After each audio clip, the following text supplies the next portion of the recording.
তুমি একটু ঘুমাও তো, তোমাকে কেমন জানি লাগছে আমার, তোমার শরীর ভালো না। আচ্ছা ঠিক আছে, তুই এখন যা। আমি রুম থেকে বের হতে নিলে কানে কিছু অস্পষ্ট কথা ভেসে আসলো। আমি মরে যাব নদী, পাগল হয়ে যাব। স্পষ্ট কথা শুনতে পাইনি, কিন্তু যতটুকু শুনেছি তাতে আন্দাজ করতে পারলাম যে সমুদ্র ভাই এরকম কিছু বলেছে। কিন্তু এমনটা কেন বললো? তাহলে কি আমার সমুদ্র ভাইয়ের অসুখটা বেড়েছে? হ্যাঁ তাই হবে।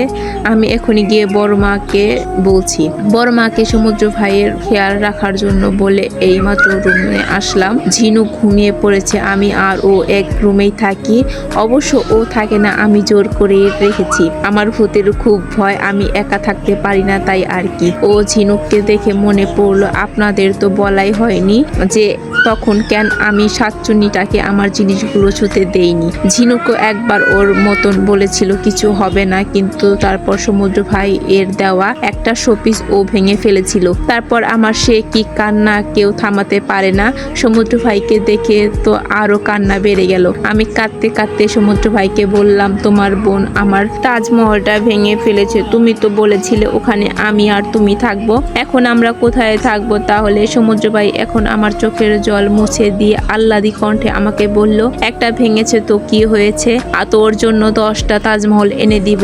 তার আগে তুই তোর কান্না বন্ধ কর। তুই জানিস না তোর কান্না দেখলে তোর সমুদ্র ভাইয়ের কষ্ট হয়। সেদিন আমার কান্না দেখে বড়মা আমাকে অনেক বকাবকি করেছিল আমায়। সমুদ্র ভাই তখন আমার কানে কানে বলেছিল সবার কথায় কান দিতে নেই, যার যা ইচ্ছে বলুক আমি এনে দেব তোকে। তার 3 দিন পর আমার সমুদ্র ভাই সেম ডিজাইনের একটা তাজমহল এনে দিয়েছিল আমায়। তারপর থেকে আমি সমুদ্র ভাইয়ের দেওয়া কোনো জিনিস কাউকে ধরতে দেই না, ওরা আবার ভাঙবে আর সমুদ্র ভাইয়ের আবার কষ্ট করতে হবে। প্রায় 2 ঘন্টা যাবত আমি মার্কেটে সবাইকে ঘোরাচ্ছি। শেষমেশ ভাইয়া বিরক্ত হয়ে আমাকে বলেই ফেললো এভাবে চরকি পাক খাচ্ছিস কেন? পছন্দ না হলে বল অন্য কোথাও যাই। কিন্তু এভাবে ঘোরাঘুরির মানেটা কি? আমি ঘোরাচ্ছি কোথায়? আমি তো সমুদ্র ভাইয়ের জন্য অপেক্ষা করছি। কখন আসবে সমুদ্র ভাই? আমার কথা শুনে সবাই যেন বুর্জ খলিফা থেকে নিচে পড়লো। সবাই চিৎকার দিয়ে বলল কি? আমি বললাম কি আবার কি? আমি তো কাল রাতেই ভাইয়াকে বলেছিলাম যে আমি আমার সমুদ্র ভাইকে ছাড়া কিছুই কিনবো না। উর্মি আপু আমার দিকে তেড়ে এসে বলল তোকে তো আমি আজ মেরেই ফেলবো। তুই যখন তোর সমুদ্র ভাইকে ছাড়া কিছু কিনবি না তাহলে আমাদেরকে এতক্ষণ ঘোরালি কেন? শাওন ভাই উর্মি আপুকে আটকে বলল আহ উর্মি মালা, ওকে বকছো কেন? বাচ্চা মেয়ে, বুঝতে পারিনি বিয়ের আগে ওকে মেরে ফেলবে নাকি? তা নদী, তুমি যে তোমার সমুদ্র ভাইকে ছাড়া কিছু কিনবেই না তাহলে সেটা আমাদেরকে আগে বললেই পারতে, আমরা সমুদ্রকে নিয়ে আসতাম। তো এখন সমুদ্র ভাইকে আসতে বলো, সমুদ্র ভাইকে ছাড়া আমি কিছুই কিনবো না। আরে না না, কিছুই কিনবে না কেন? এখনই তোমার সমুদ্র ভাইকে আসতে বলছি। প্রায় 30 মিনিট পর সেখানে আমার সমুদ্র ভাই আসে। কি হয়েছে শাওন ভাই, এভাবে তাড়া দিলে কেন? নদী ঠিক আছে তো? উর্মি আপু যতটুকু ঠান্ডা হয়েছিল সমুদ্র ভাইয়ের এই কথায় যেন আগুনে ঘি ঢালার মতো কাজ করলো। উর্মি আপু সমুদ্র ভাইয়ের দিকে তেড়ে গিয়ে বলল নদী ঠিক আছে কিনা জানতে চাইছিস তো? ঠিক আছে, একদম ঠিক আছে, কিন্তু আমাদের অবস্থা খারাপ করে দিয়েছে। 2 ঘন্টা ধরে আমাদেরকে সারা মার্কেট ঘুরিয়েও একটা কিছু কিনেনি, পরে বলে তুই না এলে না কিছুই কিনবে না। তোরও হয়েছে এক নদী, আর নদীরও হয়েছে এক আমার সমুদ্র ভাই। কেন রে, আমাদের কি মানুষ মনে হয় না তোদের? আপুর কথা পাত্তা না দিয়ে আমি সমুদ্র ভাইয়ের হাত ধরে বললাম এদের কথা পাত্তা দিও না তো, চলো চলো তাড়াতাড়ি, আমি এখনো কিছুই কিনিনি তোমার জন্য। তুমি পছন্দ করে দিবে তারপর আমি কিনবো। আমার কথা শুনে মিষ্টি ভাবি বলল তাহলে আমরা কি করব? আমি আমার মিষ্টি ভাবিকে মিষ্টি করে উত্তর দিলাম তোমরা যে যার পরের হাত ধরে ঘোরো, তারপর আইসক্রিম খেয়ে বাড়ি চলে যাও। আমি সমুদ্র ভাইয়ের সাথে বাড়ি ফিরবো। আজকে আমার গায়ে হলুদ আর কালকে আমার বিয়ে। আমি আমার গায়ে হলুদের জন্য কেনা সবুজ জামদানি শাড়ির সাথে তাজা ফুলের গহনা পরে সুন্দর করে সাজুগুজু করে যেই না সমুদ্র ভাইকে দেখাতে যাব তখনই ঝিনুক আমাকে জোর করে স্টেজে নিয়ে গেল। ওর কাজই এটা, সব সময় সব জায়গা থেকে আমাকে জোর করে নিয়ে যাওয়া। এই দাঁড়াও, কেউ আমাকে গায়ে হলুদ লাগাবে না। আমার এমন কথা শুনে সবাই অবাক হয়ে গেল। অবশ্যই অবাক হওয়ার মতোই কথা। মিষ্টি ভাবি বলল কেন নদী, লাগাবে না কেন?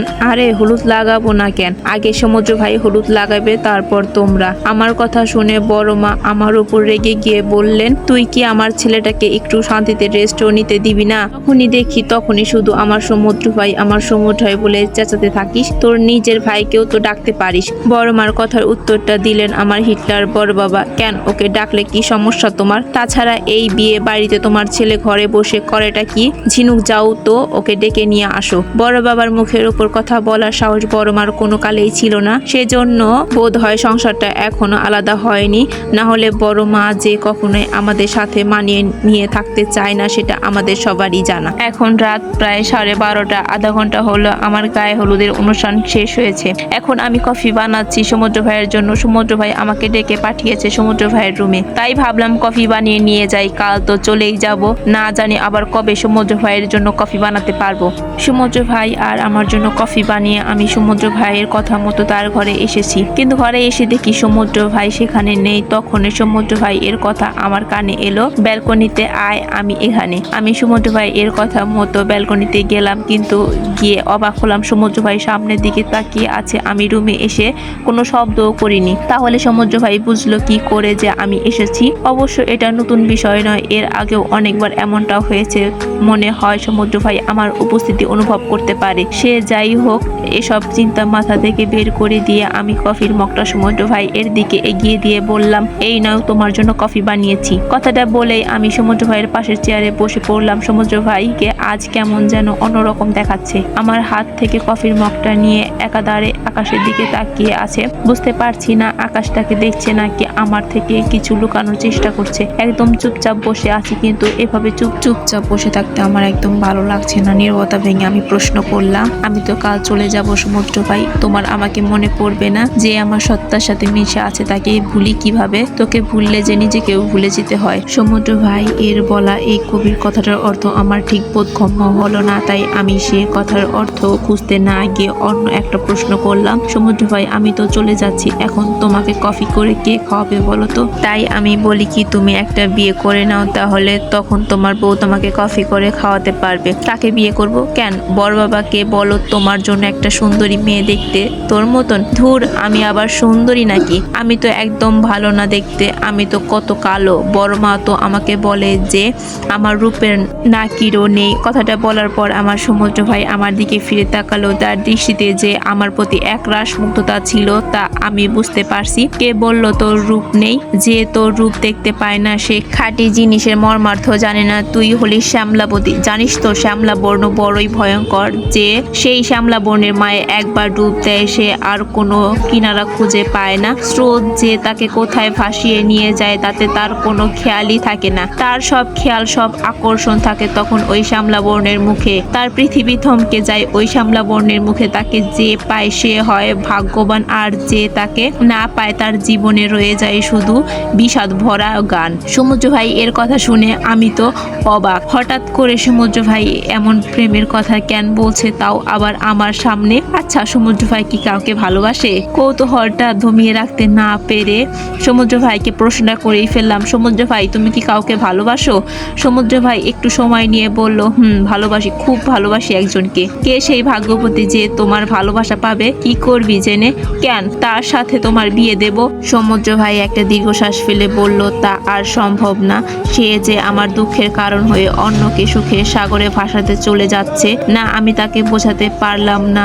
সে আমার না বলা কথা বুঝতে পারলো না। সে যে বড্ড বোকা। ও তার মানে তুমি তাকে কখনো বলনি? না, বলতে পারিনি। ভেবেছিলাম সে হয়তো বুঝে যাবে তার মতন করে, যে আমাকে কেউ বোঝে না। আমি রেগে গেলাম। ঠিকই হয়েছে, ওর কোনো যোগ্যতাই নেই তোমার ভালোবাসা পাওয়ার, কিন্তু আমার যে ওকেই চাই। তার মানে ও যদি আবার কখনো ফিরে আসে তুমি তাও ওকে গ্রহণ করবে? জীবনের কোনো এক পাতায় যদি তার নাম বৈধ করে লেখার সুযোগ পাই, তবে এই শরীরের শেষ রক্তবিন্দু দিয়ে হলেও তার নাম লিখবো। তার কষ্টগুলো নিজের করে নিয়ে তাকে আমার অংশের সুখটুকু দিয়ে দিব। সে যে আমার সত্তার সাথে মিশে আছে, তাকে কি করে গ্রহণ না করে থাকবো? শাহনাজ বাড়িতে আজ বিরাট জমজমাট আয়োজন। পুরো বাড়ি আজ আলোয় ঝলমল করছে, সারা বাড়ি আজ আত্মীয় স্বজন আর পাড়া প্রতিবেশী দিয়ে ভর্তি। সবাই বিয়ের আয়োজনে ব্যস্ত আর আমি ব্যস্ত আমার সাজগোজ নিয়ে। প্রায় 2 ঘন্টা পার্লারের মেয়েদের সাধনার পর আমার সাজগোজ শেষ হলো। আমার পরনে আমার সমুদ্র ভাইয়ের পছন্দ করে দেওয়া সোনালী রঙের ভারী কাজ করা শাড়ি, মুখে মোটামুটি মেকআপ, ঠোঁটে লাল রঙের লিপস্টিক। আমি পার্লারের মেয়েগুলোকে আগেই সাবধান করে দিয়েছিলাম যেন আমাকে ভূত না সাজায়। তো মেকআপ শেষে এখন আমাকে গয়না পরানো হচ্ছে। গয়না পরানো হচ্ছে বললে ভুল হবে, আমাকে গয়নায় মোড়ানো হচ্ছে। আমি হালকা গয়না পরতে চেয়েছিলাম কিন্তু আমার মার করার নির্দেশ, আমাকে নাকি বোঝাতে হবে আমি শাহনওয়াজ বাড়ির মেয়ে, তাই এত হালকা গয়না পরলে চলবে না। হঠাৎই দেখি পার্লারের মেয়েটা আমার পায়ের নূপুর খুলছে। এই দাঁড়ান দাঁড়ান, কি করছেন? খুলছেন কেন এটা? ম্যাম, আসলে আপনাকে নতুন নূপুর পরিয়ে দেব, এটা তো একটু পুরনো হয়ে গেছে তাই খুলছি। মানেটা কি? আপনার সাহস তো দেখছি কম না, আপনি আমার পারমিশন ছাড়াই আমার নূপুর খুলছেন। জানেন এটা আমার সমুদ্র ভাই দিয়েছে আর আপনি কি চোখে দেখতে পান না এটা কোথায় পুরনো হয়ে গেছে? জানেন এটা ওয়ার্ল্ডের বেস্ট ডিজাইনার নূপুর, ভুলেও আপনি এটাতে হাত দেবেন না। আমি নূপুর খুলবো না, আমি এটাই পরে থাকবো। উঠুন এখান থেকে, উঠুন। আমার কথা শুনে হয়তো পার্লারের মেয়েটা একটু ভেবাচেকা খেয়ে গেল। পাশ থেকে আমার দাদি বলে উঠল, নদী দিদি ভাই আজকে তো তোমার বিয়ে, বলো এখন না হয় নতুন নূপুরটা পরে নাও, বিয়ে হয়ে গেলে তারপরে আবার তোমার সমুদ্র ভাইয়ের দেওয়া নূপুরটা পরো কেমন? না দাদি, আমি এই নূপুর কোনোভাবেই খুলবো না, তোমরা যদি আমাকে জোর করো তাহলে আমি এই গহনাগুলো খুলে ফেলবো। আরে না না দিদি ভাই এমন বলে না, ঠিক আছে তুমি সমুদ্র ভাই এর দেওয়া নূপুরটাই পরে থাকো। আমাকে আপনাদের সাজানো কমপ্লিট হয়েছে তো? Yes ma'am, complete. দাদি তুমি থাকো, আমি সমুদ্র ভাইকে দেখিয়ে আসছি। আর আপনারা আগেই যাবেন না, সমুদ্র ভাইকে দেখিয়ে আসি, যদি কিছু ঠিক না থাকে তাহলে আপনারা ঠিক করে দেবেন। আমার কথা শুনে পার্লারের মেয়েগুলো আমার দাদিকে বলল, সমুদ্র ওনার কে হয়? আমি পিছন ফিরে পার্লারের মেয়েটার কথার উত্তরে বললাম, আমার সমুদ্র ভাই।